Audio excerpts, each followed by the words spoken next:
बिनेश्वर ब्रह्मनि बोसोरारि गोसोखां मुंख्लं सान फालिनायजों लोब्बा लाखिनानै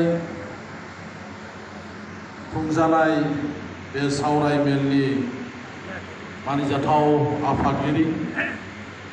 अदेबानि बर' थुनलाइ आफादनि मान होनो गोनां आफादगिरि प्रफेसर डक्टर सुरत नार्जारी सार बे मेलावनो दिनै गिबि बिबार बावजेननो थाखाय प्रफेसर डक्टर अनिल बर' हांख्राय हरजानाय बायदि नुजाफैनो हानाय गुबुन गुबुन गेदेमा आलासि नोंथांमोन बिटिआर आरो बिकेडब्लिउएससिनि मानगोनां इएम नोंथांमोन दुलाराय बर' फरायसा आफादनि मानगोनां आफादगिरि मुस्रि दिपेन बर' बुंथिगिरि आलासि दिनैनि हाबाफारिनि मानगोनां दिपेन बर'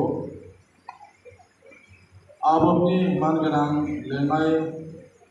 आफादगिरि पुलनि बसुमतारी बर' गुदि फोरोंगिरि आफादनि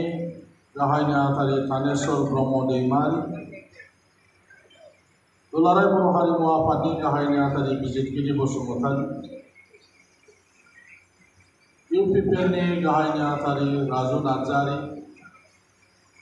डक्टर बेल्लाव पेटार्जी एएमपिनि जोंनि चेयारपारसन प्रतिभा ब्रह्मजों लोगोसे गुबुन गुबुन नुजाफैनो हानाय मानगोनां आलासि दैदेनगिरि नोंथांमोन दिनैनि बे हाबाफारियाव